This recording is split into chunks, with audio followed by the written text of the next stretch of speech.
Welcome back to Vedantu Foundation 9th and 10th YouTube channel, especially Biology with Reddappa sir. Okay, ఇవాళ నా audio and video మీకు క్లియర్గా ఉందో లేదో ఒకసారి నాకు కన్ఫర్మ్ చేయండి త్వరగా. కన్ఫర్మ్ చేయాలి.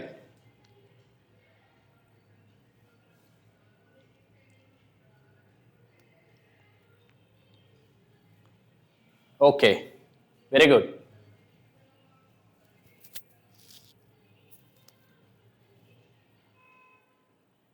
ఓకే, ఇప్పుడు మన రిమైనింగ్ పార్ట్ ఏదైతే ఉందో ఎక్స్క్రిషన్లో దాని గురించి మాట్లాడుకుందాం. ఓకేనా?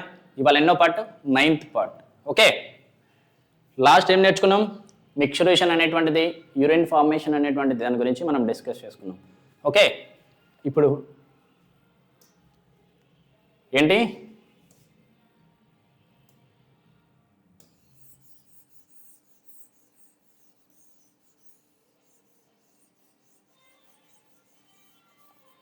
ఓకే, చూడండి, ఇంట్రడక్షన్ గురించి మాట్లాడతాము.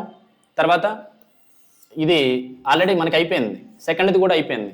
తర్వాత థర్డ్ది ఎక్స్క్రిటరీ సిస్టమ్ ఇన్ హ్యూమన్స్ అనేటువంటిది కూడా మనం ఫినిష్ చేసుకున్నాం. తర్వాత యూరిన్ ఎలా ఫామ్ అవుతుంది కూడా మనం చెప్పుకున్నాం. తర్వాత మిక్చరేషన్ కూడా మిక్చరేషన్ ఎలా జరుగుతుంది అనేది కూడా మనం మాట్లాడుకున్నాం.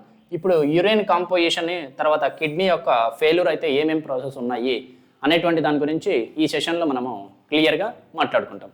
ఈ రెండు గంగ మనం ఫినిష్ చేసుకున్నాము అంటే ఈ సెషన్లో అక్కడికి ఎక్స్క్రిషన్ అనే దాని గురించి మనం క్లియర్గా టోటల్గా కంప్లీట్ అయిపోయినట్టు. ఓకే, ఓకేనా? స్టార్ట్ చేద్దామా?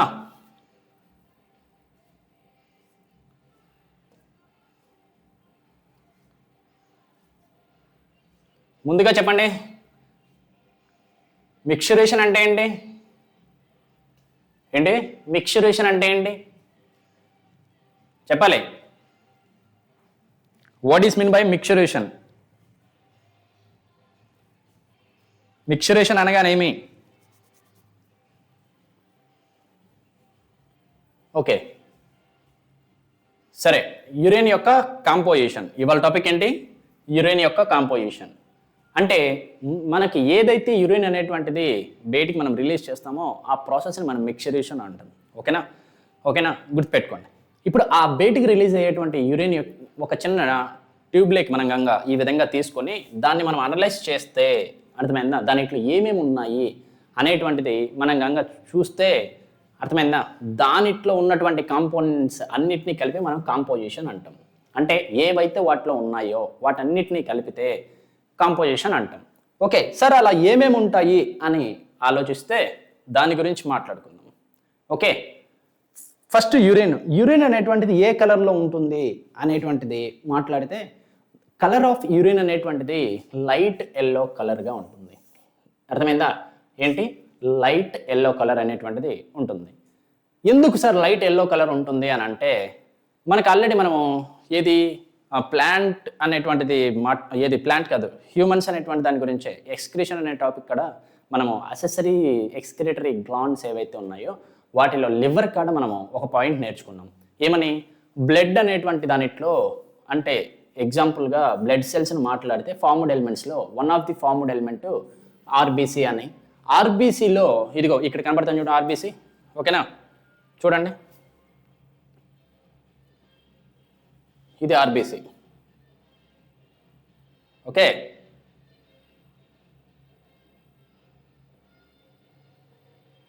కనబడుతుందా?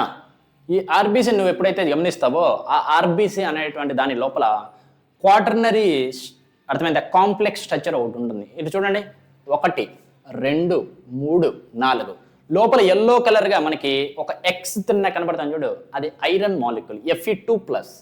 ఏంటి? Fe2+ అనమాట. అంటే హీమోగ్లోబిన్ లోపల Fe2+ అనేటువంటివి 4 ఉంటాయి, గుర్తుపెట్టుకోండి. ఓకే, ఇదంతా ఏంటి? ఫార్మ్డ్ ఎలిమెంట్ ఆఫ్ బ్లడ్లో ఇన్వాల్వ్ అయ్యేటువంటి ఒక ఆర్బీసీ. ఆ రెడ్ బ్లడ్ సెల్స్ లోపల మనకి ఏముంటుంది అని అంటే కాంప్లెక్స్ స్ట్రక్చర్ అనేటువంటిది ఒకటి ఉంటుంది. ఆ కాంప్లెక్స్ స్ట్రక్చర్ ఏంటి అని అంటే అది హీమోగ్లోబిన్. ఏంటది? హీమోగ్లోబిన్. అర్థమైందా? ఇది కాంప్లెక్స్ స్ట్రక్చర్. ఆ హీమోగ్లోబిన్ ఎప్పుడైతే, అంటే బ్లడ్ సెల్ యొక్క లైఫ్ స్పాన్ ఎంత? 120 days. ఎంత? 120 days. అర్థమైందా? ఆ 120 days అయిపోయిన తర్వాత అది చనిపోతుంది కదా. అంటే దాని యొక్క లైఫ్ స్పాన్ అయిపోయిన తర్వాత అది కంపల్సరీగా ఏమవుతుంది, దాన్ని డిస్ట్రాయ్ చేయాలి, అంటే దాన్ని మైన్యూట్గా చేసేసి వేస్ట్ కాబట్టి బయటికి పంపించేయాలి. ఓకేనా? అలా ఎక్కడికి రీచ్ అవుతుందంటే లివర్ లేక్ రీచ్ అవుతుంది. లివర్ లేక్ రీచ్ అయినట్టు తర్వాత ఈ హీమోగ్లోబిన్ తర్వాత బ్లడ్ యొక్క రెమినెంట్స్ అంటే ఆర్బీసీ యొక్క రెమినెంట్స్ ఏవైతే ఉన్నాయో ఆ రెండింటిని ఏది అంటే లివర్ అనేటువంటిది ఏం చేస్తుంది, మెటబాలిజం జరిపించి అక్కడ ఏది బైల్ పిగ్మెంట్స్ లాగా కన్వర్ట్ చేస్తుంది. ఏ విధంగా? బైల్ పిగ్మెంట్స్ లాగా కన్వర్ట్ చేస్తుంది. ఆ bile pigment, one of the bile pigment ఏంటంటే యూరోక్రోమ్. ఏంటది? యూరోక్రోమ్ అన్నమాట. ఏంటి? యూరోక్రోమ్. యూరోక్రోమ్ అంటే ఏంటి సార్ అంటే, యూరో అంటే ఎక్కడి నుంచి వచ్చింది సార్ ఈ యూరోక్రోమ్ అనేటువంటి పదము అంటే ఈ రెండింటి యొక్క క్లబ్బేషన్ ద్వారా వచ్చింది. ఔరాన్ అని అంటే యురిన్ అని, ఏంటి ఔరాన్ అంటే యురిన్ అని గుర్తుపెట్టుకోండి. క్రోమా అంటే కలర్ అని, ఏంటివి క్రోమా అంటే కలర్ అని గుర్తుపెట్టుకోండి. ఔరాన్ అంటే యురిన్, ఓకేనా? క్రోమా అంటే కలర్, అంటే ఏదైతే యూరిన్ అనేటువంటిది ఉందో దానిట్లోకి కలర్ని ఇంపార్ట్ చేస్తుంది కాబట్టి దాన్ని యూరోక్రోమ్ అన్నాం. ఓకేనా? గుర్తుపెట్టుకోండి. ఇదిగోండి ఇక్కడ చూడండి, మీరు చూస్తే ఏమవుతుంది, ఇక్కడ మీకు క్లియర్గా మీరు గమనిస్తే ఆ టబ్లో ఉన్నటువంటిది ఏదైతే ఉందో దాని లోపల ఉండేటువంటిది యూరిన్. ఓకే, ఆ యూరిన్ని నువ్వు గమనిస్తే ఏ కలర్లో ఉంది చూడండి, ఎల్లో కలర్లో ఉంది, అవునా కదా? ఏం కలరు? లైట్ ఎల్లో కలర్లో ఉంది. ఓకే, అదనమాట, గుర్తుపెట్టుకోండి. అంటే యూరిన్ యొక్క కలర్ని దేని ద్వారా మనకి వస్తుంది అని అంటే ఈ యూరోక్రోమ్ అనేటువంటి బైల్ పిగ్మెంట్ ద్వారా మనకి అది వస్తుంది అనమాట. ఓకే, గుర్తుపెట్టుకోండి. ఇప్పుడు నెక్స్ట్గా దాని యొక్క కాంపోజిషన్, అంటే ఒక హెల్తియెస్ట్ పర్సన్లో మనం నార్మల్ యూరిన్ అనేటువంటిది తీసుకుంటే దానిట్లో ఏమేమి ఉంటాయి సార్ అని దాని గురించి మనం మాట్లాడితే, ఇదిగోండి ఏదైతే యూరిన్ నేను కలెక్ట్ చేశానో ఆ యూరిన్ని అనలైజ్ చేశాను. ఓకేనా? అనలైజ్ చేసిన తర్వాత యూరిన్ యొక్క కాంపోజిషన్ ఏంటి అనేటువంటిది మనకు తెలుస్తుంది. అది ఏమేమి ఉన్నాయి అనేటువంటిది ఒకసారి మనం మాట్లాడితే యూరిన్లో 96% అనేటువంటిది ఏముందంట? వాటర్ ఉందంట. ఓకేనా? ఎంత? వాటర్. తర్వాత 2.5% ఏముంది అంటే ఆర్గానిక్ సబ్స్టాన్సెస్. ఏమున్నాయి? Organic substances. Sir organic substances అంటే ఏంటి అంటే ఏ సబ్స్టాన్స్లో అయితే కార్బను, హైడ్రోజను, ఆక్సిజను మూడు కలిపి, అర్థమైందా, ఉంటే అటువంటి వాటిని ఆర్గానిక్ సబ్స్టాన్సెస్ అని చెప్పి మనం పిలుస్తాం అనమాట. గుర్తుపెట్టుకోండి. అవి ఎన్ని శాతంలో ఉంటాయి? 2.5%లో అవి ఉంటుందన్నమాట. ఓకే, తర్వాత 1.5% ఏముంటాయి అంటే ఇన్ఆర్గానిక్ సబ్స్టాన్సెస్. ఇప్పుడు మీరు చెప్పాలి, what is mean by inorganic substances? Inorganic substances అనేటువంటి వాటిని ఏ దాన్ని మనము అంటాము చెప్పండి.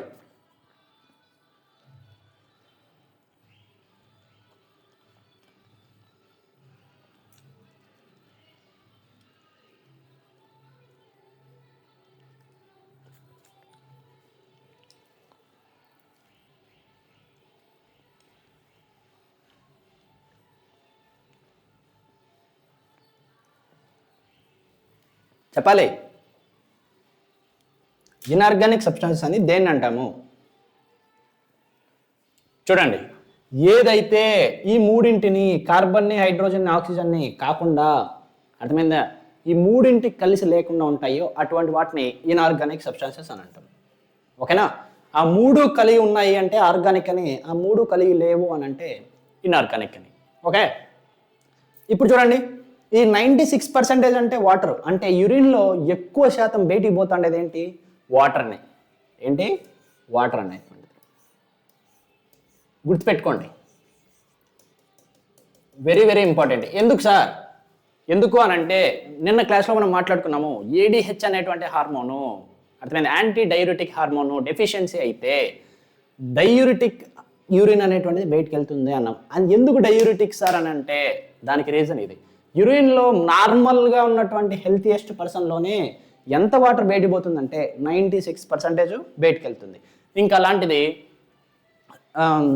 యాంటీ డయూరిటిక్ హార్మోన్ అనేటువంటిది దాని యొక్క ఫంక్షన్ అయినటువంటి ఇది రీఅబ్సార్ప్షన్ ఆఫ్ వాటర్ అనేటువంటిది ఇంకా అది కూడా లేదనుకో, ఆ 96 కాస్త ఎక్కువైపోతుంది.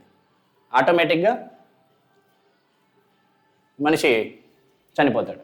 ఓకేనా, అంటే కిడ్నీస్ ఫెయిల్యూర్స్ రావడం ఆ కండిషన్లోనే అవన్నీ చూస్తాం అనమాట. ఓకే, ఇప్పుడు చూడండి ఈ 2.5 గురించి మనం మాట్లాడుకుందాం. అంటే ఏంటి, ఆర్గానిక్ సబ్స్టాన్సెస్ గురించి మనం మాట్లాడుకుందాం.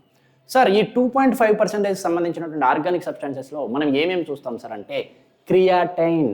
గుర్తుపెట్టుకోండి, ఈ రెండింటికి డిఫరెన్స్ ఉంది. ఇది క్రియాటిన్, ఇది క్రియాటినైన్. ఓకేనా, ఏమేమి ఉంటాయి, క్రియాటైన్ అని, క్రియాటినైన్ అని, హార్మోన్స్ అని. అర్థమైందా సార్? హార్మోన్స్ ఎందుకు పోవాలి సార్? హార్మోన్స్ అనేవి జనరేట్ అయినటువంటిది మనకు అవసరమైనప్పుడు కదా హార్మోన్స్ జనరేట్ అయ్యేది అని మీకు డౌట్ రావచ్చు. హార్మోన్స్ అనేటువంటివి ఏది వాటర్ సాల్యుబుల్ కూడా కొన్ని ఉన్నాయి కాబట్టి అవి ఆటోమేటిక్గా వాటి ద్వారా కొన్ని వెళ్ళిపోతాయి.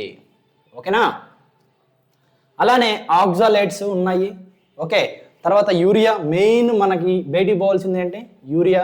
సో యూరియా పోతుంది. లిమిటెడ్ క్వాంటిటీస్లో యూరిక్ యాసిడ్ అనేటువంటిది కూడా బయటకు వెళ్తుంది.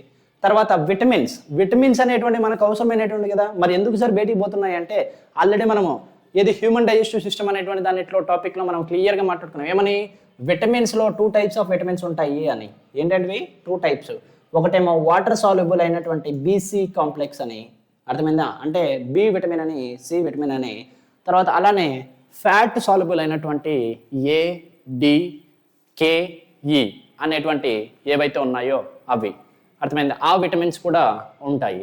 అర్థమైందా, అంటే ఏవైతే ఫ్యాట్ సాల్యుబుల్గా ఉన్నటువంటి ఏ, డి, కే, ఈ ఉన్నాయో ఇవి మాత్రం బయటికి పోవు.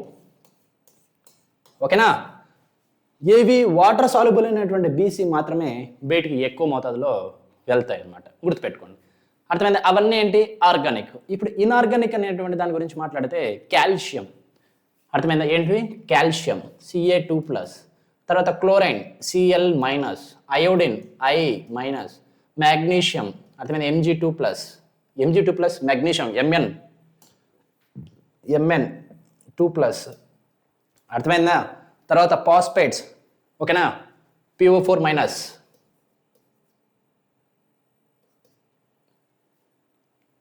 Okay, PO4-. తర్వాత సోడియం Na+, ఏంటి, Na+.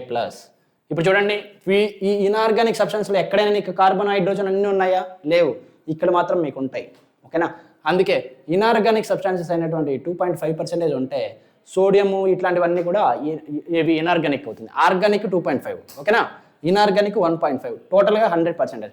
అంటే యూరిన్ని గంగా నేను దానిలో ఉన్నటువంటిది మొత్తం అంతా నేను గంగా అనలైజ్ చేస్తే ఏమేమి ఉంటాయి అని అంటే ఏమేమి ఉంటాయి, 96% of water, 2.5% of organic substances, తర్వాత 1.5% ఆఫ్ ఇన్ఆర్గానిక్ సబ్స్టాన్సెస్ అనేటువంటివి ఉంటాయి. అర్థమైందా? ఇక్కడ వరకు ఏమైనా డౌట్ ఉందా? ఓకేనా, ఇక్కడ వరకు ఏం నేర్చుకున్నాం, కాంపోజిషన్ ఆఫ్ నార్మల్ యూరిన్ అనేటువంటిది అయిపోయింది. ఇప్పుడు ఫర్దర్గా చూద్దాం ఏముంది అనేటువంటి. తర్వాత pH ఆఫ్ యూరిన్ గురించి మాట్లాడదాం. ఏంటి, pH ఆఫ్ యూరిన్ అనేటువంటి దాని గురించి మాట్లాడదాం. pH ఆఫ్ యూరిన్ అనేటువంటి దాని గురించి మాట్లాడినప్పుడు ఇనిషియల్గా అసిడిక్ నేచర్ అనేటువంటిది కలిగి ఉంటుంది. ఏది, యూరిన్ అనేటువంటిది. అంటే pH అరౌండ్ ఎంత ఉంటుంది, 6.0 అనేటువంటిది, అంటే 6.0 వరకు ఉంటుంది. ఓకేనా, ఎలా ఉంటుంది, అసిడిక్ నేచర్ని కలిగి ఉంటుంది. తర్వాత ఎప్పుడైతే ఈ మెటబాలిజం అనేటువంటి జరుగుతూ ఉంటుందో అప్పుడు ఆల్కలైన్ అనేటువంటిది, ఆ నేచర్ అనేటువంటిది ఆ యూరిన్లో మనం చూస్తామన్నమాట. ఎందుకు అలా జరుగుతుంది సార్ అంటే యూరియా అనేటువంటిది ఏదైతే ఉందో ఆ యూరియా అమోనియాగా ఏది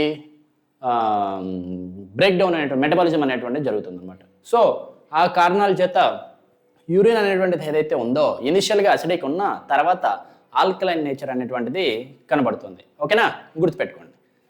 నెక్స్ట్ ఫ్యాక్టర్స్. ఇప్పుడు యూరిన్ యొక్క కాంపోజిషన్ ఎప్పుడు ఒకేలాగా ఉంటుంది సార్ అనే దాని గురించి మాట్లాడితే లేదు, ఎప్పుడు ఒకేలాగా ఉండదన్నమాట. అవి కొన్ని ఫ్యాక్టర్స్ అనేటువంటివి ఆ యొక్క దాని కాంపోజిషన్ని వ్యారీ అనేటువంటిది చేస్తూ వస్తాయి. ఆ కాంపోజిషన్ అనేటువంటిది ఏ ఫ్యాక్టర్స్ ద్వారా మనకి వ్యారీ అవుతుంది అనేటువంటి దాని గురించి ఒకసారి మాట్లాడదాం. ఓకేనా, అలా చూస్తే ఎప్పుడైనా కానీ మనం తినే తిండి పదార్థాలను బట్టి దాని యొక్క ఏది కాంపోజిషన్ అనేటువంటిది డిపెండ్ అవుతుంది. చూద్దాం, ప్రోటీన్ రిచ్ ఫుడ్ అనేటువంటిది ఎప్పుడైనా నువ్వు డైట్గా తీసుకుంటే, ప్రోటీన్ అంటే ఏంటి, ఖచ్చితంగా అమినో యాసిడ్స్ ఎక్కువ ఉన్నట్టు. Amino acids and nothing but amine and carboxylic యాసిడ్ని కలిగి ఉన్నటువంటి ఆర్గానిక్ సబ్స్టాన్సెస్. ఏంటివి, amine and carboxylic.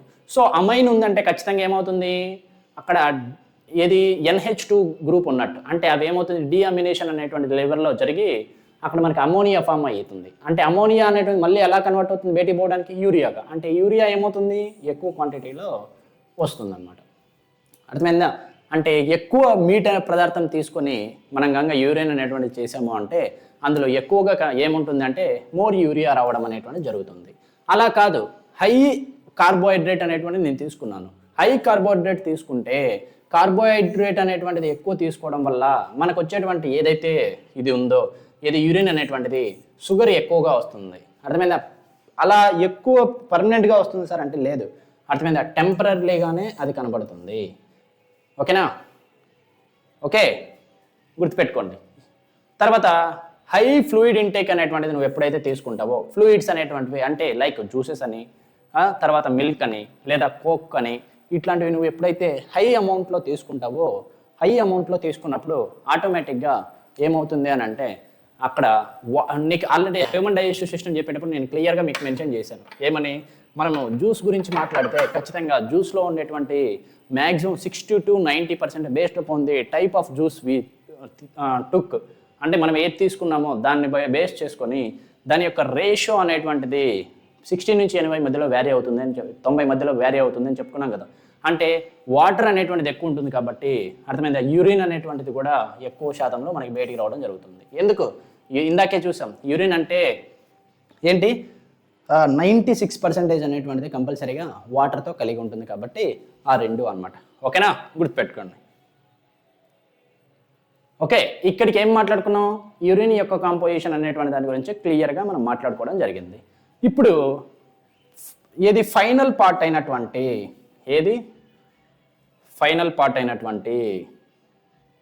Kidneys failure అనే టాపిక్ వచ్చాం. ఇది లాస్ట్ టాపిక్. అర్థమైందా? ఇవన్నీ మనం ముందుగానే అయిప్ చేసుకున్నాం, ఇవన్నీ అయిపోయినాయి. ఇప్పుడు 6th అనేటువంటిది కిడ్నీస్ ఫెయిల్యూర్స్ అనేటువంటి టాపిక్ గురించి వచ్చాం. ఒకవేళ ఒక మనిషికి అనేటువంటి అతనికి ఏదో ఒక కారణం వల్ల తన 2 కిడ్నీలు పాడైపోయినాయి, అప్పుడు పరిస్థితి ఏంటి అనేటువంటిది ఇక్కడ మనం నేర్చుకుంటాం అన్నమాట. సపోజ్ ఇదిగోండి చూడండి, 2 కిడ్నీలు పాడైపోయినాయి. అర్థమైందా? ఓకేనా? అప్పుడు ఏంటి, ఏ విధమైనటువంటి చర్యలు ఉంటాయి, ఏది ఆ పర్సన్ని మనం కాపాడుకోవాలంటే ఏం చేస్తే కాపాడుకోగలము అనేటువంటి దాని కింద ఏంటి అంటే అక్యూట్ రీనల్ ఫెయిల్యూర్ అనేటువంటి కాన్సెప్ట్ కింద మనం చదువుతాం. ఓకేనా? చూడండి, ఏంటి ఎండ్ స్టేజ్ రీనల్ డిసీజ్ అని అంటాం. ఏంటి, ఎండ్ స్టేజ్ రీనల్ డిసీజ్ అని అంటాం. ఓకేనా? చివరి దశ.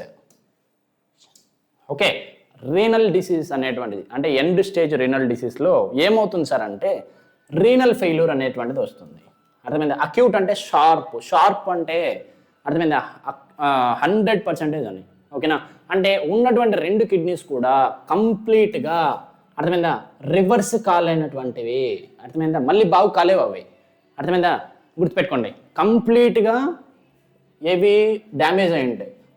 తర్వాత అవి పూర్తి మళ్ళీ తిరిగి కోలుకోలేనంతగా చెడిపోయి ఉంటాయి అనమాట. అటువంటి వాటిని ఏమంటాము అంటే అక్యూట్ రీనల్ ఫెయిల్యూర్ అని అంటాం అనమాట. ఆ స్టేజ్ని ఏమంటామంటే ఎండ్ స్టేజ్డ్ రీనల్ డిసీజ్ అంటాం. ఓకేనా? ఏంటి, ఎండ్ స్టేజ్ రీనల్ డిసీజ్ అని అంటాం అనమాట.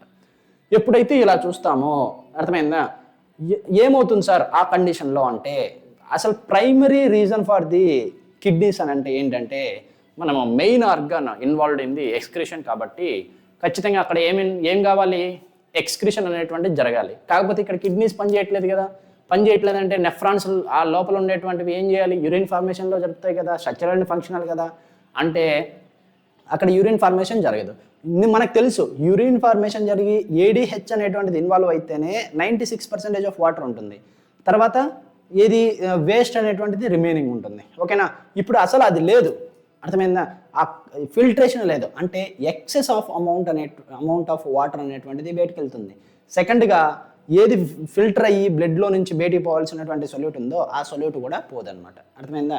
గుర్తుపెట్టుకోండి. ఇప్పుడు చూడండి, ఆ వేస్ట్ ఆ తర్వాత ఎక్స్ట్రా వాటర్ ఏవైతే ఉన్నాయో అలానే ఆ వాటర్ ఆ వేస్ట్ అనేటువంటివి దానిట్లో అక్యూములేట్ అవుతూ వస్తాయి అన్నమాట. ఏమవుతాయి, అక్యూములేట్ అవుతూ వస్తాయి. గుర్తుపెట్టుకోండి. అలా అక్యూములేట్ అవ్వడాన్ని అంటే ఈ వేస్ట్ ప్రైమరీ వేస్ట్ ఏంటి యూరియా.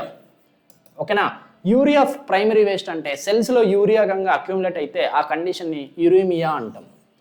ఓకేనా, ఏమంటాం యూరేమియా అని అంటాం. అంటే ఎక్కువ మోతాదులో యూరియా అనేటువంటిది అక్యుములేట్ అయిపోవడము. ఓకేనా, అలా అవ్వడం వల్ల ఏం జరుగుతుంది సార్ అంటే మన బాడీలో 1 స్వెల్లింగ్ జరుగుతుంది, 2 వీక్నెస్ వస్తుంది, 3 ఫ్యాటిగ్యూ అనేటువంటి 3 డిఫరెంట్ సిమ్టమ్స్ అనేటువంటివి చూస్తాం అనమాట. ఏంటివి స్వెల్లింగ్ 1, వీక్నెస్ 1, ఫ్యాటిగ్యూ 1 అనమాట. మొత్తం 3 ఉంటాయి. స్వెల్లింగ్ అంటే అప్పుడు ఇడిమా అని మీనింగ్. అంటే ఈ వేస్ట్ వాటర్ ఏదైతే ఉందో అది బయటికి పోవాలి కదా, పోలేదు. పోకపోవడం వల్ల ఏ కండిషన్ ఉంది ఇక్కడ ఎక్సెస్ వాటర్ ఉంది. ఆ ఎక్సెస్ వాటర్ ఉండడం వల్ల అదంతా ఇదిగో ఇక్కడ చూడండి స్టోర్ అయిపోయింది చూడండి ఈ ఏరియాలో మొత్తం అంతా. ఓకేనా, ఇలా గుచ్చితే చూడు అది మొత్తం మన కాళ్ళు అనేటువంటిది ఇప్పుడు చూడు ఇలా గుచ్చామనుకో లోపలికి వెళ్ళదు చాలా వరకు, అర్థమైందా, గట్టిగా ఉంటుంది. కానీ ఇడిమా వచ్చి మొత్తం అంతా వాటర్ గంగా స్టోర్ అయిపోయింది అనుకో, మనకి ఎప్పుడైనా దెబ్బ తగిలినప్పుడు ఏదైనా కాలినప్పుడు పైన బుడిగ తిన్నాక ఫామ్ అవుతుంది చూసినా అలా మొత్తం బాడీ. కాకపోతే ఆ బుడిగిన అలా అవుతుంటే పిగిలిపోతుంది, కానీ ఇది పిగలదు. ఎందుకు, ఈ చర్మం కింద అనేటువంటిది వాటర్ నిల్వ ఉంటుంది కాబట్టి ఆ కండిషన్ని ఇడిమా అంటాం. ఏమంటాం ఇడిమా. అదే కాకుండా వీక్నెస్, ఎప్పుడైతే బాడీలో ఎక్కువ ఏది సొల్యూట్ అనేటువంటిది ఉందో సెల్ లోపల సెల్స్ అనేటువంటి ఆటోమేటిక్గా ఏమవుతుందంటే అవి కావలసినటువంటి న్యూట్రియన్స్ అందకపోవడం వల్ల బ్లడ్లో ఎక్కువ ఏది అవసరం లేనటువంటి ఇంప్యూర్ బ్లడ్ ఉండడం వల్ల, అంటే అవసరం లేనటువంటి కాన్స్టిట్యూయెంట్స్ ఉండడం వల్ల దానికి కావాల్సినటువంటి ఎనర్జీని అందించలేదన్నమాట బ్లడ్. అప్పుడు ఏమవుతుందంటే వీక్నెస్ అనేటువంటిది మనం ఫేస్ చేస్తాం. తర్వాత అందుకే ఎప్పుడైనా చూసారా, ఎప్పుడైనా 2 కిడ్నీలు అయిపోయిన వాళ్ళు సన్నగా అయిపోతూ వస్తారు. ఓకేనా, తర్వాత ఫ్యాటిగ్యూ అంటే ఏంటి అంటే నీరసం. ఓకేనా, నీరసం గుర్తుపెట్టుకోండి, అలా అయిపోతారు అనమాట. ఇప్పుడు కాళ్ళు చూడండి ఇక్కడ ఎలా అయిపోయిందో, ఇక్కడ అక్యుములేట్ అవుతా వస్తుంది ఇదంతా వేస్ట్, తర్వాత ఎక్సెస్ వాటర్ అనేటువంటిది అక్యుములేట్ అవుతా వచ్చినాయి. ఒకసారి చూపిస్తాను చూడండి.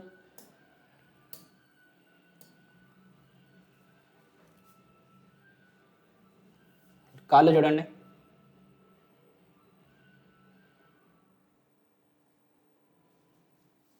చూడండి ఇలా నొత్తితే ఎంత లోపలికి వెళ్ళిపోతుందో చూడండి, అదంతా ఇడిమా అంటే అక్కడ నీళ్ళన్నీ నిలువ అయినాయి అనమాట. అదేవిధంగా మనం ఇక్కడ చూస్తే ఈ కాళ్ళు చూడండి మొత్తం అంతా సొల్యూట్స్తో నిండిపోయి ఆ వాటర్ అనేటువంటిది అలానే కాళ్ళ కిందికి అంటే బాడీ పైనుంచి మొత్తం అంతా వచ్చేటువంటివి ఏవైతే సొల్యూట్స్ ఉన్నాయో ఆ ఎక్సెస్ వాటర్ ఉందో అదంతా ఆ కాళ్ళలోకి వెళ్ళిపోయి అక్కడ బ్లడ్ నెర్వ్స్ కూడా చూడండి ఎలా కనబడుతున్నాయి, అర్థమైందా, అలా చూడు మొత్తం ఇలా ఉంటుంది అన్నమాట కండిషన్. ఓకే,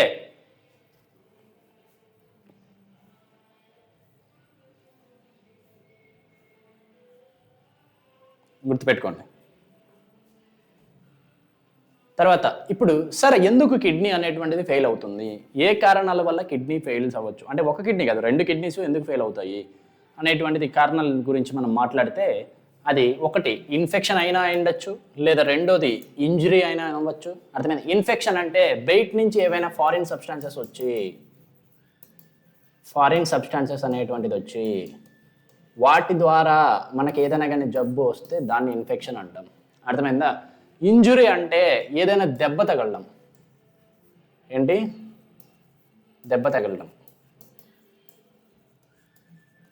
ఓకేనా, గుర్తుపెట్టుకోండి ఏదైనా దెబ్బ తగలడం.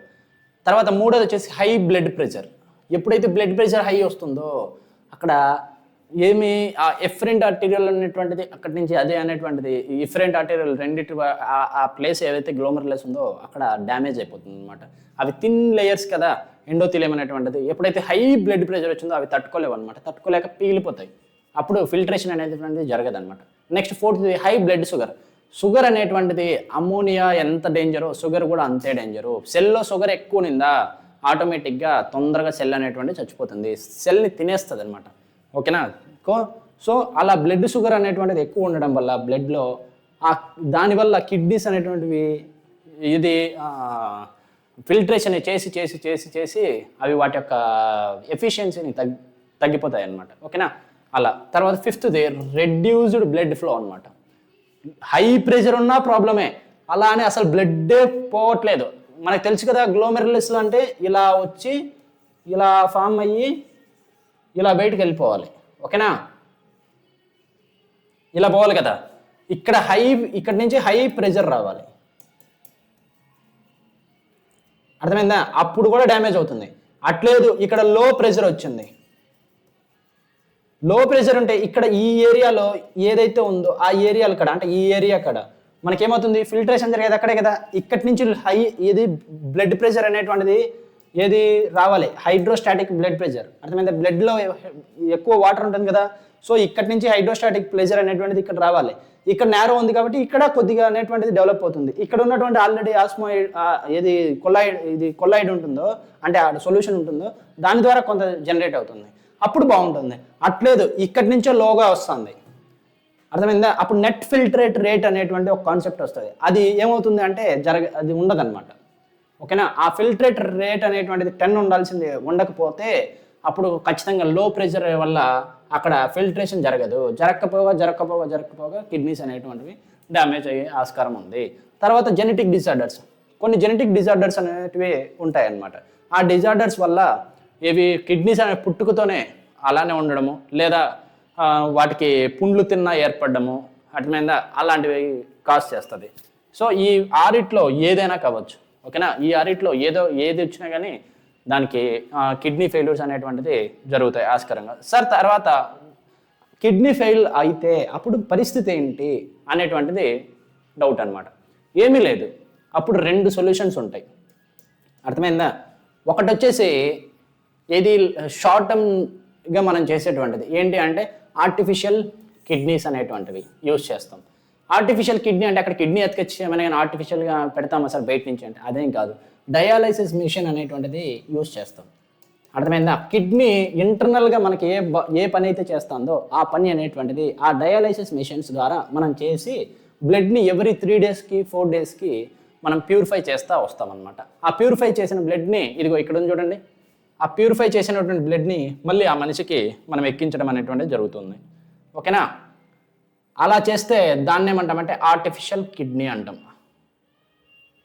ఓకేనా, ఇక్కడ చూడండి నీట్గా, ఇక్కడ డయాలైసిస్ మెషిన్ అది. ఓకేనా, ఆ డయాలైసిస్ మెషిన్ అనేటువంటిది మనం యూస్ చేస్తే ఆర్టిఫిషియల్ కిడ్నీ లాగా అది వర్క్ చేసి దాన్ని ఫిల్టర్ చేస్తుంది అనమాట. ఓకే, లేదు రెండోది లాంగ్ టర్మ్ సొల్యూషన్ ఏంటి అంటే అప్పుడు మనం ఏంటి అంటే కిడ్నీ ట్రాన్స్ప్లాంటేషన్. అంటే ఏదైతే పాడైపోయినటువంటి కిడ్నీ ఉందో ఆ కిడ్నీని బాగున్నటువంటి కిడ్నీతో తీసి డోనర్ నుంచి తీసి పేషెంట్కి మనం పెట్టడం అనమాట. అలా పెడితే అప్పుడు ఆ మనిషి అనేటువంటి అతను ఏది లాంగ్ టర్మ్ సొల్యూషన్గా యూజ్ అవుతుంది ఆ కిడ్నీ. సో 2 కిడ్నీలు పోయినాయి కాబట్టి ఇప్పుడు కొత్త కిడ్నీ అనేటువంటిది వేశారు కాబట్టి అది ఫంక్షనల్లో ఉంది కాబట్టి కొన్ని రోజుల వరకు తను సస్టైన్ చేయగలడు అనమాట. ఓకేనా, గుర్తుపెట్టుకోండి. ఇప్పుడు ఒక్కొక్క దాని గురించి మనం మాట్లాడదాం. ఓకేనా, ఇక్కడి వరకు ఏమైనా డౌట్ ఉందా?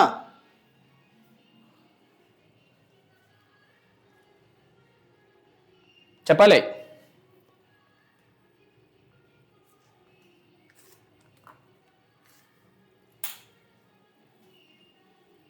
ఓకేనా, ఆర్టిఫిషియల్ కిడ్నీ గురించి మాట్లాడుకుందామా? చూడండి, ఆర్టిఫిషియల్ కిడ్నీ అని అంటే డయాలైసిస్ మెథడ్ అనేటువంటిది యూజ్ చేసి డయాలైసిస్ మిషన్ ద్వారా మనం బ్లడ్ ప్యూరిఫై చేస్తాం. అర్థమైందా? ఎలా చేస్తాము, అక్కడ ఎన్ని గంటలు పడుతుంది, ఏమేమి యూజ్ చేస్తాము, ఏవి అనేటువంటి దాని గురించి మనం మాట్లాడదాం. ఏంటి డయాలైసిస్. ఓకేనా, చూడండి డయాలైసిస్లో ఏమవుతుందంటే హీమోడయాలైసిస్ అనేటువంటి ప్రాసెస్ జరుగుతుంది. హీమో అంటే బ్లడ్ అని, డయా అంటే త్రూ అని, ఇదేది లయో అంటే సెపరేట్ అని. అర్థమైందా? ఓసిస్ అంటే ప్రాసెస్ అని ఆల్రెడీ చెప్పాను కదా. అర్థమైందా? అంటే ఓవరాల్గా చూస్తే బ్లడ్ అనేటువంటిది ఓకేనా ఏంటి ఫిల్టర్ చేయడం అనమాట.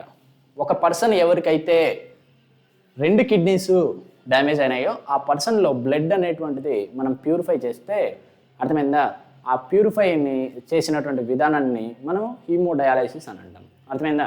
ఇప్పుడు చూడండి, ఆ ఏదైతే హీమోడయాలైసిస్ చేస్తామో అక్కడ యూజ్ చేసేటువంటి ఆర్టిఫిషియల్ కిడ్నీగా ఏది ఉపయోగపడుతుందంటే డయాలైసిస్ మెషిన్ అనేటువంటిది ఆర్టిఫిషియల్ కిడ్నీగా యాక్ట్ అవుతుంది. ఆర్టిఫిషియల్ కిడ్నీగా యాక్ట్ అవుతుంది. ఓకేనా, గుర్తుపెట్టుకోండి. సార్ ఈ ప్రాసెస్ని కనుగొనింది ఎవరు అంటే బెల్డింగ్ అండ్ స్క్రిబ్నర్ అనేటువంటి అతను వీళ్ళిద్దరు కలిసి డయాలిసిస్లో యూజ్ చేసేటువంటి డయాలిసిస్ మెషిన్ని కనుగొన్నారనమాట. ఇది అవుట్ ఆఫ్ సిలబస్, జస్ట్ గుర్తుపెట్టుకోండి ఈ పాయింట్. ఎవరు? బెల్డింగ్ అండ్ స్క్రిబ్నర్. ఓకేనా, వీళ్ళిద్దరు. ఇప్పుడు ప్రిన్సిపల్ గురించి మాట్లాడదాం. ఇక్కడ very very very very very very very very మళ్ళీ చెప్తున్నాను, very very very very important. అర్థమైందా? ఒక డిఫరెంట్ కాన్సెప్ట్ అనేటువంటిది మనం ఇక్కడ చదువుతాము. ఓకే, బాగా చూడండి. ఫస్ట్ ఏంటి? డిఫ్యూషను ఆస్మోసిస్ అనేటువంటివి రెండు జరుగుతాయి. డిఫ్యూషన్ అంటే ఏంటి, ఆస్మోసిస్ అంటే ఏంటి, ఒక్కసారి మాట్లాడుకుందాం. ఓకేనా, ఏంటి డిఫ్యూషన్ అంటే ఏంటి, ఆస్మోసిస్ అంటే ఏంటి? Diffusion, osmosis. ఓకేనా, డిఫ్యూషన్ గురించి మాట్లాడితే మూమెంట్ ఆఫ్ ఏంటి, మూమెంట్ ఆఫ్ సొల్యూట్ ఏంటి, ఏం మూవ్ అవుతుంది? సొల్యూట్ మూవ్ అవుతుంది from high concentration of solute region to, అర్థమైందా, లో కాన్సన్ట్రేషన్ ఆఫ్ సొల్యూట్. అర్థమైందా? ఇన్ ప్రీసెన్స్ ఆఫ్ ఏంటి, కంపల్సరీ ఏముండాలి? In presence of medium. In presence of medium. ఆ మీడియం ఏమై ఉండొచ్చు అంటే ఎయిర్ కావచ్చు, లేదు అంటే ఎయిర్ కాదు, గ్యాస్ అని పెట్టుకోండి. ఓకేనా, గ్యాస్ కావచ్చు, లిక్విడ్ కావచ్చు, సాలిడ్ కావచ్చు. ఓకేనా, ఇది ఇంపార్టెంట్. ఏంటి డిఫ్యూషన్ అంటే ఏంటి? ఏం మూవ్ అయితే అక్కడ సొల్యూట్ అనేటువంటిది మూవ్ అవుతుంది. గుర్తుపెట్టుకోండి, ఏం మూవ్ అవుతుంది? సొల్యూట్ అనేటువంటిది మూవ్ అవుతుంది. సార్ మరి ఎక్కడి నుంచి మూవ్ అవుతుంది? హై కాన్సన్ట్రేషన్ సొల్యూట్ ఉన్నటువంటి రీజన్ నుంచి లో కాన్సన్ట్రేషన్ సొల్యూట్ ఉన్నటువంటి రీజన్లోకి మూవ్ అవుతుంది. ఓకేనా సార్, ఒక ఎగ్జాంపుల్ చెప్పండి, చెప్పుకుందాం.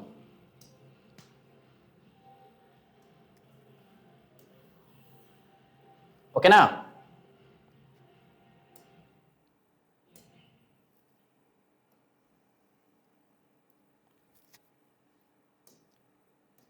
చూడండి.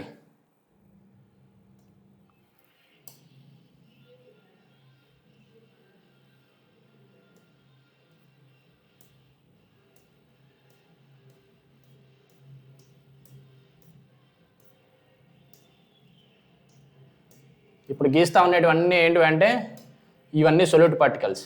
ఓకే, ఏంటివి? Solute particles.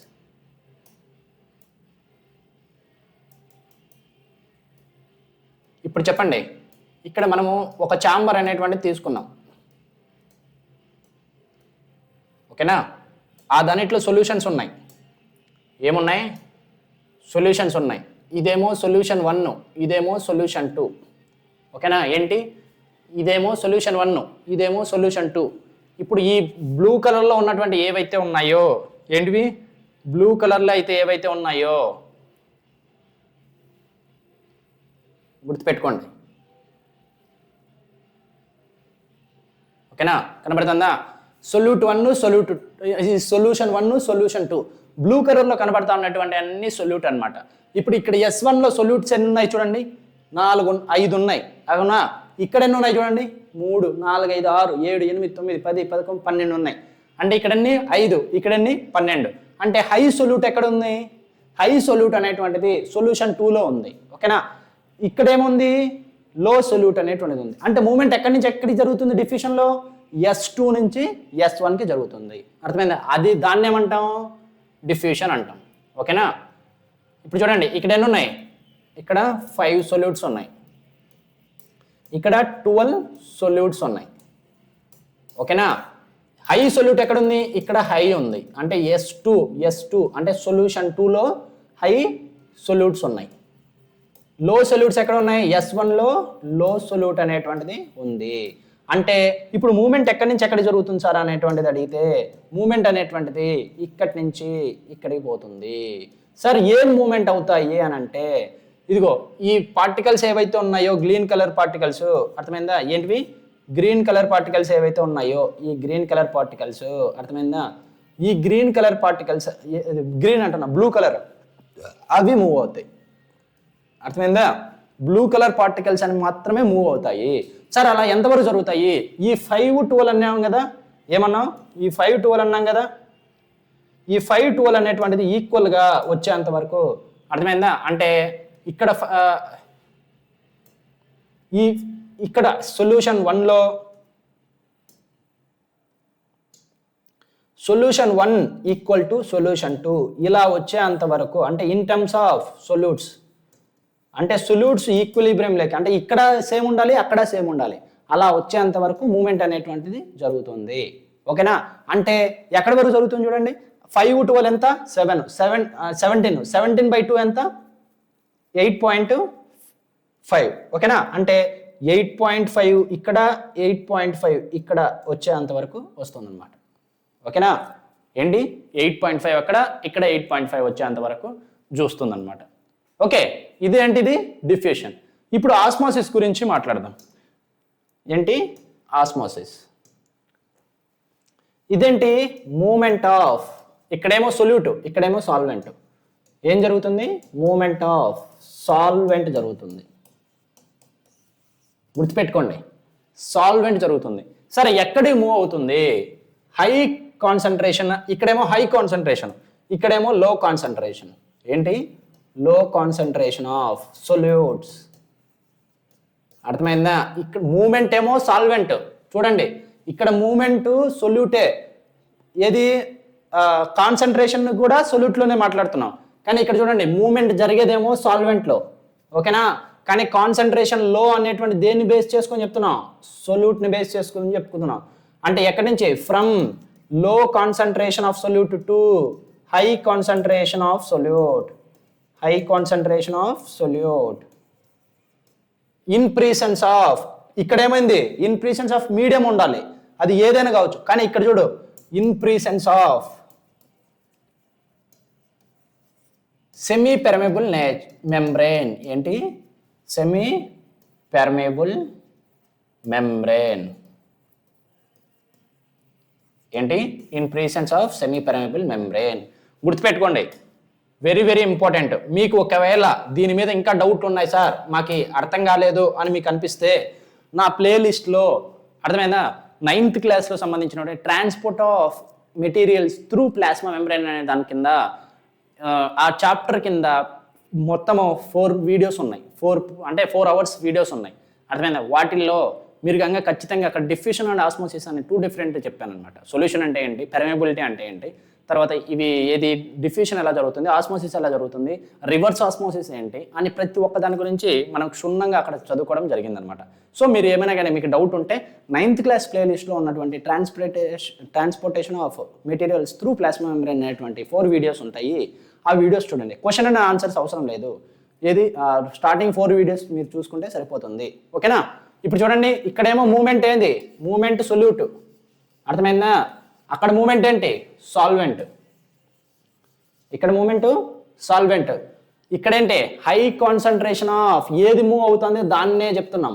అర్థమైందా? ఇక్కడేంటి? లో కాన్సన్ట్రేషన్ ఆఫ్, ఇక్కడ మూవ్ అవుతుంది దాన్ని చెప్పట్లే, ఆపోజిట్గా ఉన్నటువంటి దాన్ని చెప్తున్నాం. అర్థమైందా? ఇప్పుడు చూడు మూమెంట్ కూడా ఇక్కడ లో నుంచి హైకి, ఇక్కడేమో హై నుంచి లోకి. అర్థమైందా? ఇది కొండ మీద నుంచి కిందికి. ఓకే, ఇదేమో ఇది కింద నుంచి కొండ మీదకి. ఓకే, గుర్తుపెట్టుకోండి. తర్వాత ఇక్కడ ప్రీసెన్స్ ఆఫ్ మీడియం అనేటువంటిది మాట్లాడుతున్నాం. ఇక్కడేమో కంపల్సరీగా సెమీ పెర్మియబుల్ మెంబ్రేన్ అనేటువంటిది కావాలి. ఓకేనా? ఏంటి? సెమీ పెర్మియబుల్ మెంబ్రేన్ అనేది కావాలి. ఇప్పుడు చూడండి, గుర్తుపెట్టుకోండి, ఈ రెండింటికి ఇక్కడ ఆల్రెడీ దీనికి ఎగ్జాంపుల్ చెప్పాను కదా, దానికి ఎగ్జాంపుల్ చెప్తాను చూడండి.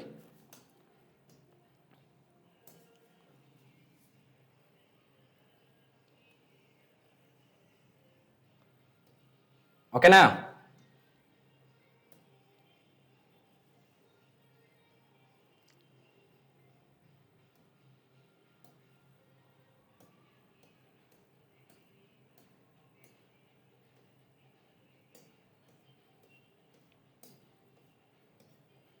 ఓకే,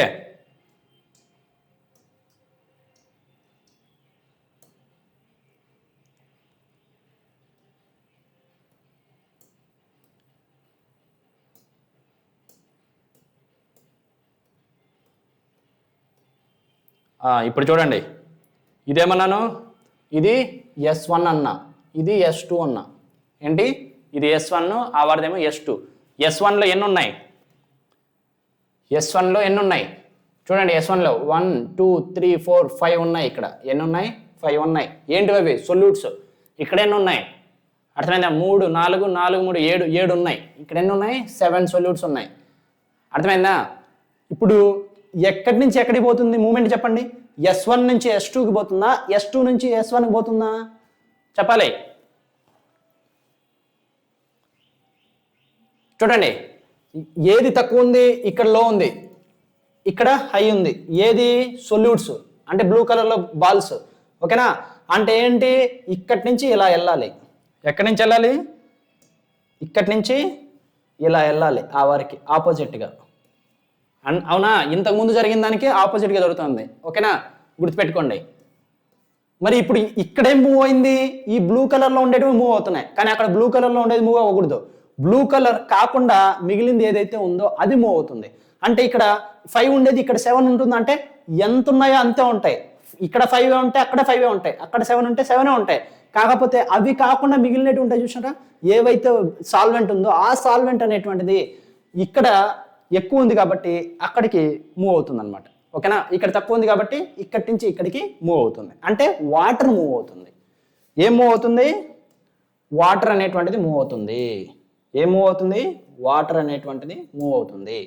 ఇక్కడేమో బ్లూ కలర్ బాల్స్ మూవ్ అవుతాయి, అక్కడ blue colour balls blue colour balls ప్లేస్లో సాల్వెంట్ అనేది మూవ్ అవుతుంది. అంటే ఆ బాల్స్ ఏ దానిట్లో ఉన్నాయో అది మూవ్ అవుతుంది. అది గుర్తుపెట్టుకోండి. ఓకే, చూపిస్తాను ఉండండి.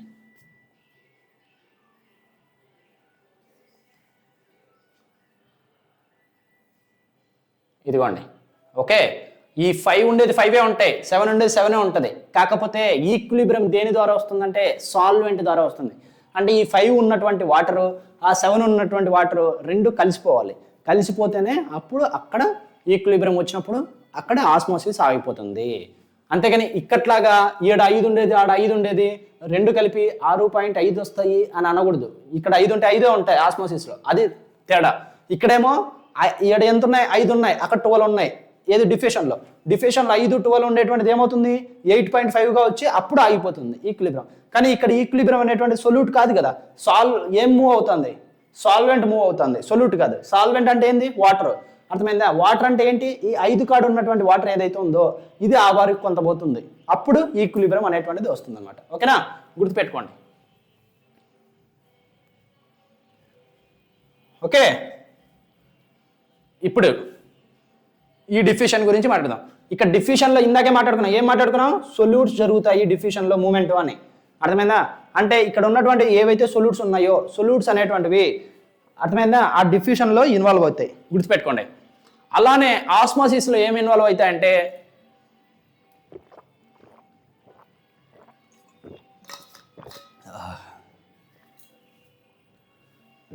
ఇక్కడ ఏం చెప్పుకున్నాం చూడండి.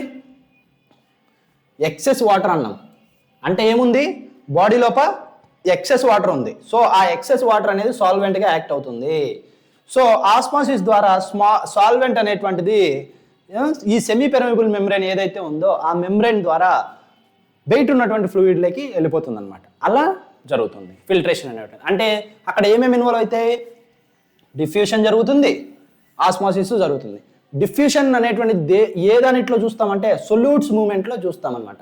అర్థమైందా? ఏంటివి? సొల్యూట్స్ అనేటువంటివి యూరియా ఇట్లాంటివన్నీ మూవ్ అవుతాయి కదా అక్కడ. అదే వాటర్ అనే దానిట్లో ఏం చూస్తాం సార్ అంటే ఆస్మోసిస్ అనేటువంటిది చూస్తాం. గుర్తుపెట్టుకోండి. ఓకేనా? ఇప్పుడు కీవర్డ్స్ చూద్దాం. అర్థమైందా? డయాలైజర్, దాన్నే మిషన్ని అపారేటస్ అంటాం. ఓకేనా? గుర్తుపెట్టుకోండి. ఆ దానిట్లో ఏముంటాయి సార్ అంటే చాలా ఛానల్స్ అనేటువంటివి ఉంటాయి ఇలా. ఓకేనా? ఇదిగోండి ఇక్కడ కనబడతాను చూడు, ఇది ఛానల్స్ అన్నమాట. ఓకేనా? ఇలాంటి ఛానల్స్ ఉన్నాయి చూసినా, ఆ ఛానల్స్. అర్థమైందా? వాటిని ట్యూబ్స్ కూడా అని అంటాం. ఓకే, అర్థమైందా? అవి ఎక్కడ ఉంటాయి సార్ అంటే ఏదైతే డయాలైజింగ్ ఫ్లూయిడ్ ఉందో ఆ ఫ్లూయిడ్ లోపల ఇమ్మర్స్ అయి ఉంటుంది. చూడండి, ఇదిగో ఈ ఎల్లో కలర్లో ఉంది చూసిన ఫ్లూయిడ్, ఇది డయాలైజింగ్ ఫ్లూయిడ్. ఇదేంటిది? డయాలైజింగ్ ఫ్లూయిడ్ ఇది. ఓకేనా? ఈ కనబడతా ఉండేటిదేమో ఛానల్స్, ఇవంతా ఛానల్. ఓకేనా? గుర్తుపెట్టుకోండి. జూమ్ చేస్తాను ఒక్క నిమిషం.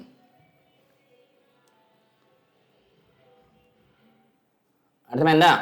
ఇక్కడ మార్క్ చేశాను చూడండి, రోజ్ కలర్లో మీకు కనబడుతున్నాయి, పింక్ కలర్లో కనబడుతున్నాయి కదా, ఆ పింక్ కలర్లో కనబడేటివన్నీ ఏవి ఛాంబర్స్ లేదా ట్యూబ్స్ అంటాం. దానిట్లోకి ఏదైతే ఈ ఫ్లూయిడ్ ఉంది చూడండి, ఎల్లో కలర్ ఫ్లూయిడ్, ఈ ఫ్లూయిడ్ అనేటువంటి దాన్ని అది డయాలైజింగ్ ఫ్లూయిడ్గా ఉంటుందన్నమాట. ఓకేనా, గుర్తుపెట్టుకోండి. ఓకే, అంటే ఇప్పుడు ఏమేమి కీవర్డ్స్లో ఫస్ట్ది ఏంటి? కీవర్డ్స్లో డయాలైజర్ అంటే మనం చూసేటువంటి ఈ మిషన్ మొత్తం అంతా, ఈ మిషన్. ఓకేనా, అది డయాలైజర్. ఆ డయాలైజర్లో ఏముంటాయి? ఛానల్స్ లేదా ట్యూబ్స్ ఉంటాయి. ఓకేనా, ఆ ట్యూబ్స్ దేంట్లో ఉంటాయి? డయాలైజింగ్ ఫ్లూయిడ్లో మునిగిపోయి ఉంటాయి అన్నమాట. ఓకేనా, ఇప్పుడు ఆ డయాలైజింగ్ ఫ్లూయిడ్స్ దేని ద్వారా కప్పబడుతుంది అంటే, ఆ డయాలైజింగ్ ఫ్లూయిడ్ ఏదైతే ఆ ట్యూబ్స్ ఉన్నాయో ఆ ట్యూబ్స్ మొత్తం అంతా సెల్లోఫెన్తో కప్పబడి ఉంటాయి. అర్థమైందా? సపోజ్ ఇది అనుకో. ఓకేనా,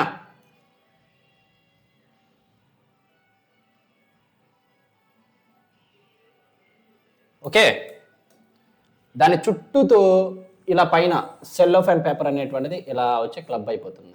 ఓకే, అది సెల్లోఫెన్ ఇది పేపర్ అన్నమాట. గుర్తుపెట్టుకోండి, మెంబ్రేన్ పేపర్ కాదు.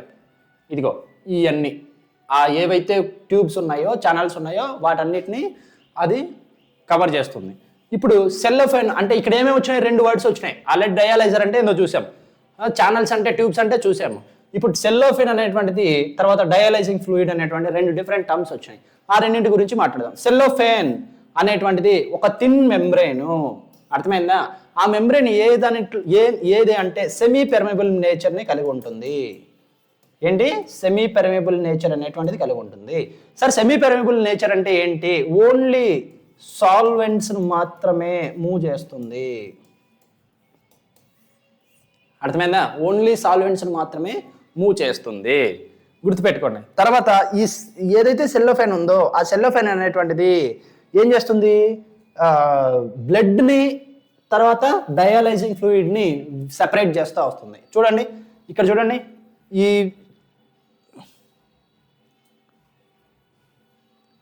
కనబడుతుందా? ఇక్కడి నుంచి బ్లడ్ వస్తుంది కదా, ఆ బ్లడ్ పింక్ దానిట్లలో ఫ్లో అవుతూ వస్తుంది. ఆ పింక్టి అన్నీ ఇప్పుడు మన పైప్ చుట్టూతో, అర్థమైందా? ఏది మనం దాని మీద కనుక పూర్తిగా మనం ఏదైనా కప్పేసాం అనుకో, ఆ కప్పేసిన దాంట్లో నుంచి ఇది పైప్ అనుకున్నాం అనుకో, పైప్లో నుంచి వాటర్ పోతున్నాయి, ఆ వాటర్ పైన ఏది మొత్తం కప్పేస్తాం. అర్థమైందా? అట్లా ఆ విధంగా అనమాట. అంటే ఆ సెల్లోఫెన్ పేపర్ అనేటువంటిది ఈ లోపల ఉన్నటువంటి ఈ మెషిన్లో ఉన్నటువంటి ఈ ఫ్లూయిడ్ని అంటే డయాలైసిస్ ఫ్లూయిడ్ని ఆ వస్తున్న బ్లడ్ని రెండింటిని సపరేట్ చేస్తుంది అనమాట అది. ఓకేనా, అది దాని యొక్క ఫంక్షన్. తర్వాత డయాలైజింగ్ ఫ్లూయిడ్ గురించి మాట్లాడితే రెండో దానికి పరంగా డయాలైజింగ్ ఫ్లూయిడ్ అనేటువంటిది బ్లడ్తో సిమిలర్గా ఉంటుంది. ఎక్సెప్ట్ బ్లడ్లో నీకు ఫార్మ్డ్ ఎలిమెంట్స్ బ్లడ్ యొక్క కాంపోజిషన్ చూస్తే ఏంటివి? బ్లడ్ యొక్క కాంపోజిషన్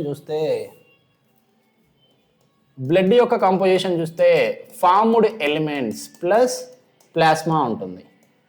ఫార్మ్డ్ ఎలిమెంట్స్ కింద ఏమేమి వస్తాయి సార్ అంటే ఆర్బీసీ, డబ్ల్యూబీసీ, బ్లడ్, ప్లాట్లెట్స్ వస్తాయి. అర్థమైందా? ఇప్పుడు ఏంటంటే ఈ డయాలైజింగ్ ఫ్లూయిడ్ ప్లాస్మా ఎలా ఉంటుందో అలా ఉంటుంది. ఓకేనా, అర్థమైందా? అంటే ఏంటి? ఇప్పుడు ఈ దాన్ని బ్లడ్లో నుంచి తీసేస్తే ప్లాస్మా అవుతుంది కదా, అంటే బ్లడ్ మైనస్ ఫార్మ్డ్ ఎలిమెంట్స్ కలిపితే డయాలైజింగ్ ఫ్లూయిడ్ అవుతుంది. ఎక్సెప్ట్ ప్లాస్మా నుంచి నైట్రోజన్ వేస్ట్ అనేటువంటిది కూడా తీసేయాలి. అర్థమైందా? ఏంటి? నైట్రోజనస్ వేస్ట్ అంటే ప్లాస్మాలో నైట్రోజనస్ వేస్ట్ అనేటువంటిది ఉండదు. గుర్తుపెట్టుకోండి, ప్లాస్మాలో దానితో పాటు నైట్రోజనస్ వేస్ట్ అనేటువంటిది కలిగి ఉంటే ఏది నైట్రోజనస్ వేస్ట్ అనేటువంటిది కలిగి ఉండకపోతే అప్పుడు డయాలైజింగ్ ఫ్లూయిడ్. ప్లాస్మాలో ఏది ఇది ఉంటుంది, నైట్రోజనస్ వేస్ట్ ఉంటుంది. గుర్తుపెట్టుకోండి, ఉంటుంది. ఓకే, నైట్రోజనస్ వేస్ట్ అనేటువంటిది ఉంటుంది. ఆ నైట్రోజనస్ వేస్ట్ అనేటువంటిది డయాలైజింగ్ ఏది ప్లాస్మాల నుంచి తీసేస్తే అదే డయాలైజింగ్ ఫ్లూయిడ్ అనమాట. అంటే ఓవరాల్గా dialysing fluid is equal to blood minus plasma minus nitrogenous waste. ఓకేనా? లేదు అంటే ఇది ప్లాస్మా కదా, ఇక్కడ ఫార్మ్డ్ ఎలిమెంట్స్, ఇది ఫార్మ్డ్ ఎలిమెంట్స్, ప్లాస్మా ఉంటుంది కదా కంపల్సరీగా. So plasmid elements. ఓకేనా? Blood minus formed elements, formed elements అంటే ఆర్బీసీ, డబ్ల్యూబీసీ, ఏదేది బ్లడ్ ప్లాట్లెట్స్ని తీసేస్తే అప్పుడు వచ్చినటువంటి దాంట్లో నుంచి మళ్ళీ నైట్రోజనస్ వేస్ట్ తీసేస్తామంటే అదే మనకి డయాలైజింగ్ ఫ్లూయిడ్ అవుతుంది. లేదా dialysing fluid equal to plasma minus nitrogenous waste. Nitrogenous waste ఈ రెండు అన్నమాట. ఓకేనా, అదే ఇది ఇక్కడ రాసింది. డయాలైజింగ్ ఫ్లూయిడ్ ఈక్వల్ టు ఏంటి? Dialysing fluid equal to plasma minus nitrogenous waste. లేదా బ్లడ్తో కంపేర్ చేసి చెప్తే blood minus formed elements minus nitrogenous waste.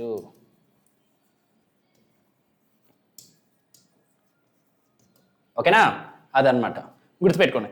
ఇప్పుడు డయాలైసిస్ ఎలా చేస్తారు సార్ అని అంటే, ఇదిగో చూడండి, ఇక్కడ పేషెంట్ ఉన్నాడు, అర్థమైందా? పేషెంట్లో నుంచి పేషెంట్ యొక్క అర్థమైందా, ఇతను పేషెంట్లో నుంచి ఓకేనా, ఏ కలర్ కనబడుతుంది మీకు బాగా నీట్గా? కనబడట్లేదా? ఓకే,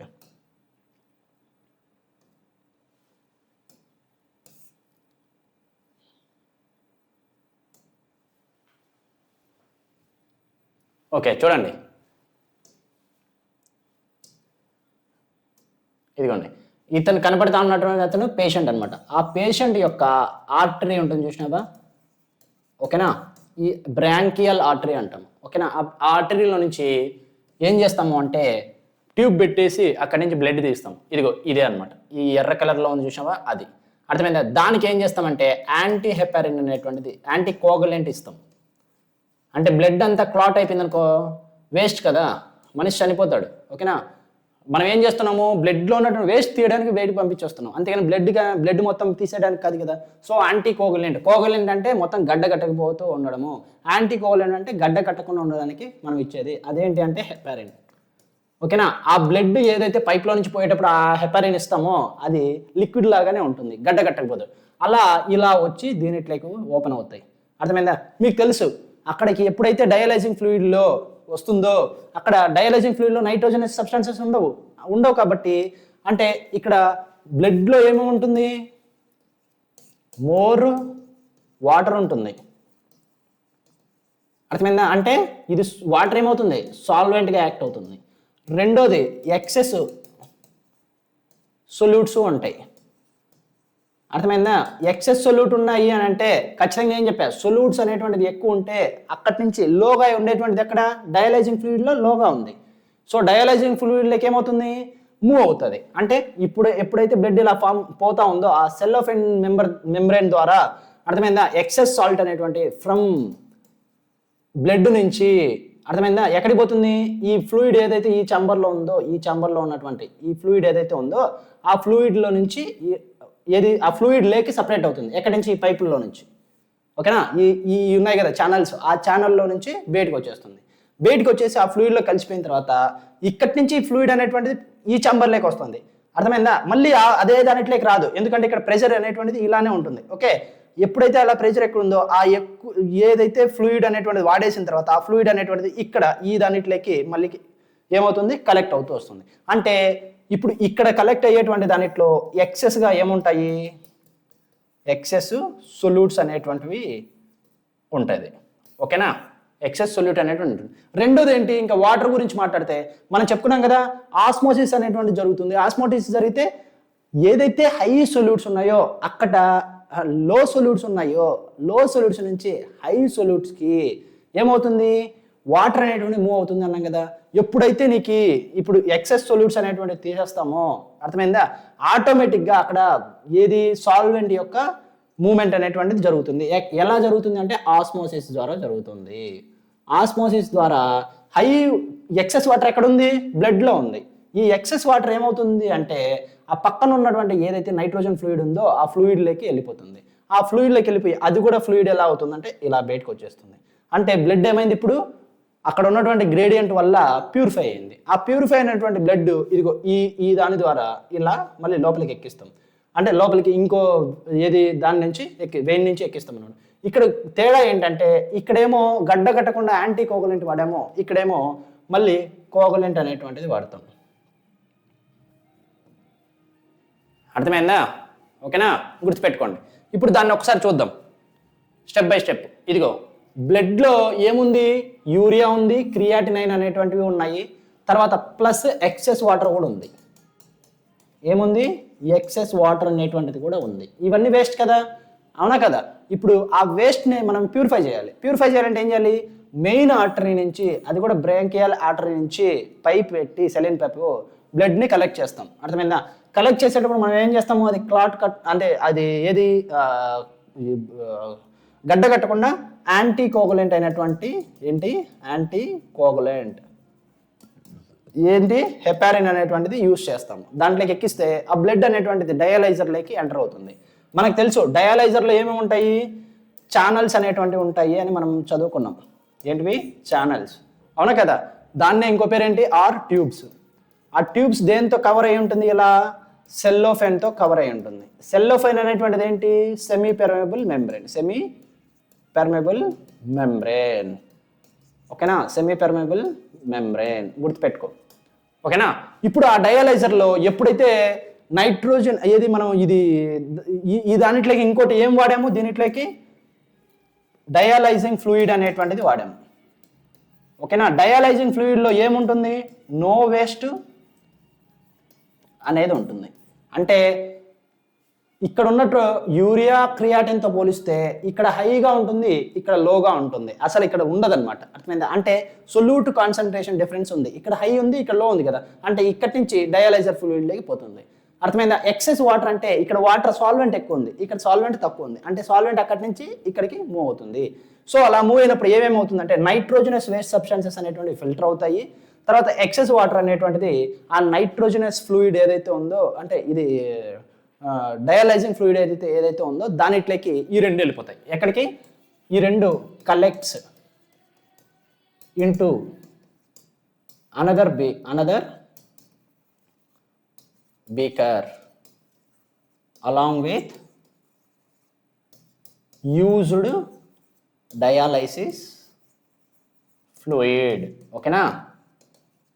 అర్థమైందా, గుర్తుపెట్టుకోండి. ఇప్పుడు ఏమవుతుంది, బ్లడ్ క్లీన్ అయింది కదా, ఆ క్లీన్ అయిన బ్లడ్ని మళ్ళీ ఏమవుతుంది, వెయిన్లోకి ఎక్కిస్తారు. ఇక్కడ హెపారిన్ వాడాం కదా, హెపారిన్ అట్లా ఉంటే లోపల కూడా బాడీ లోపల కూడా అదే ఏది ఇన్కార్పొరేట్ అవుతుంది కదా, అలా ఉండకుండా ఉండడానికి యాంటీ హెపారిన్ అనేటువంటిది వాడతాము, ఓకేనా. యాంటీ హెపారిన్ వాడేసి ఆ హెపారిన్ అనేటువంటిది దాని యొక్క ప్రభావం అనేటువంటిది లేకుండా చేస్తామన్నమాట, ఓకేనా. అప్పుడు వెయిన్లోకి బ్లడ్ని పంపిస్తాం. ఇదంతా కూడా ఒక 3 to 6 hours అనేటువంటిది పడుతుంది. అర్థమైందా. ఇదంతా చేయడానికి ఎంత పడుతుంది, 3 to 6 hours అనేటువంటిది పడుతుంది, ఓకేనా. గుర్తుపెట్టుకోండి, ఓకే. ఇప్పటివరకు ఏం నేర్చుకున్నాం, ఆర్టిఫిషియల్ కిడ్నీ అనేటువంటి దాని గురించి మాట్లాడుకున్నాం. ఇక్కడి వరకు ఏమైనా డౌట్లు ఉన్నాయా, లేదు అంటే ఫైనల్ టచ్ అన్నమాట.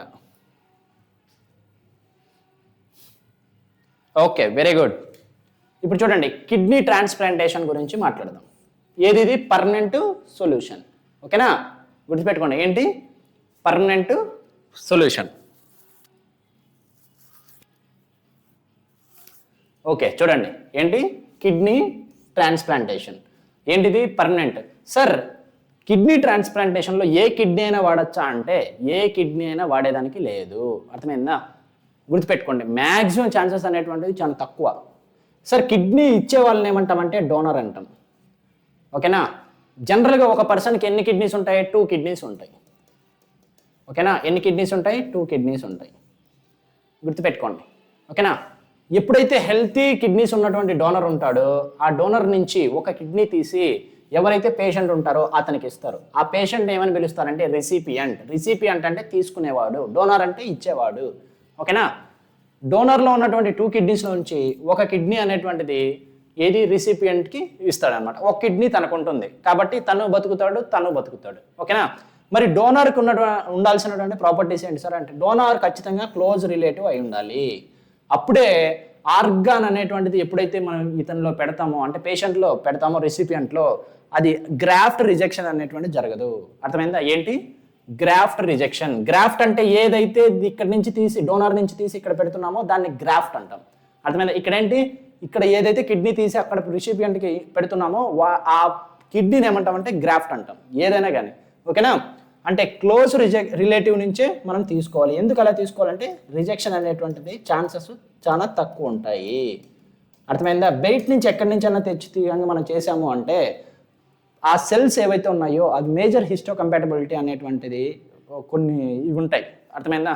అవి ఇతనిది మ్యాచ్ అవ్వకపోవడం వల్ల తీసుకోదన్నమాట.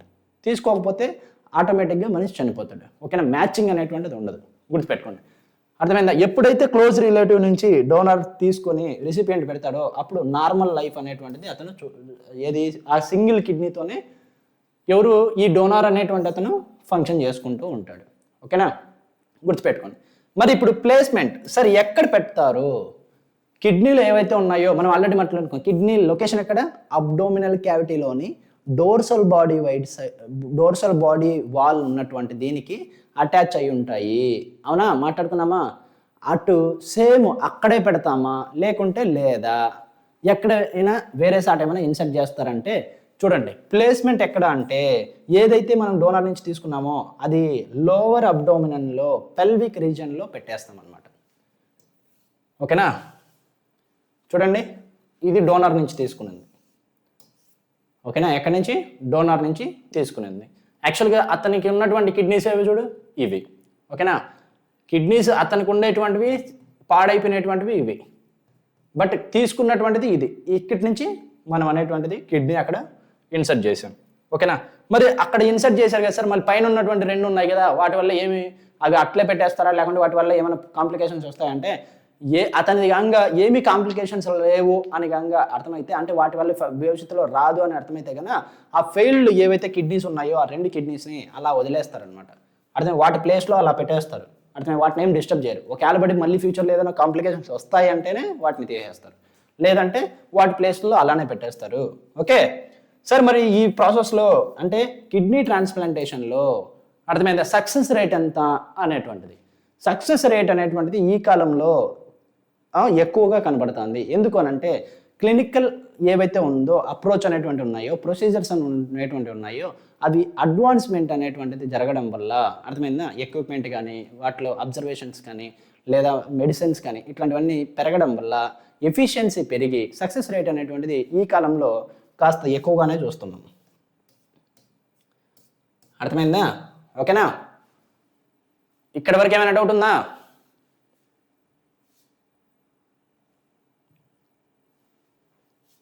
ఇదిగోండి, అతనికి పాడైపోయినటువంటి రెండు కిడ్నీలు ఇవి, కానీ అతనికి డోనర్ నుంచి తీసినటువంటి కిడ్నీ ఇది. ఎక్కడ ఇన్సర్ట్ చేశారు చూడండి, యూరినరీ బ్లాడర్కి ఇక్కడ ఉన్నటువంటి ఆ యూరేటర్కి అన్నిటికీ చూడు కనెక్షన్ చేసుకుంటూ ఇచ్చాడనమాట. ఓకే, ఇదేమో అయోటా, రీనల్ అయోటా, ఇదేమో రీనల్ ఏది వెయిన్, ఇక్కడ వచ్చేదేమో యూరేటర్స్ రెండు ఉన్నాయి చూడండి మళ్ళీ.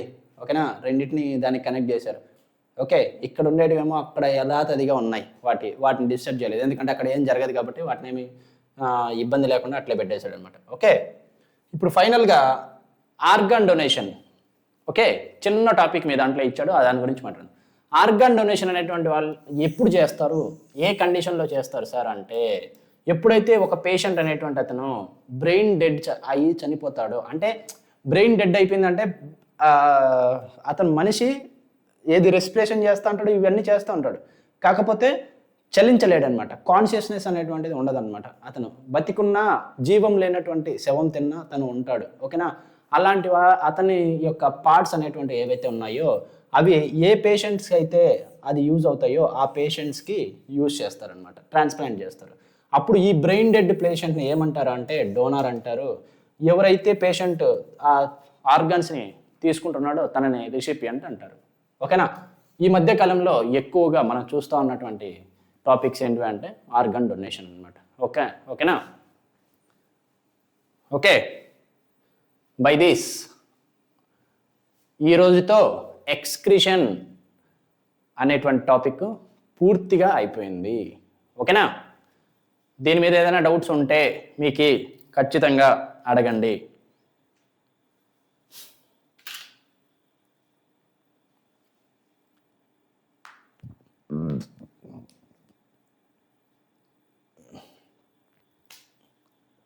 Okay bye, good night.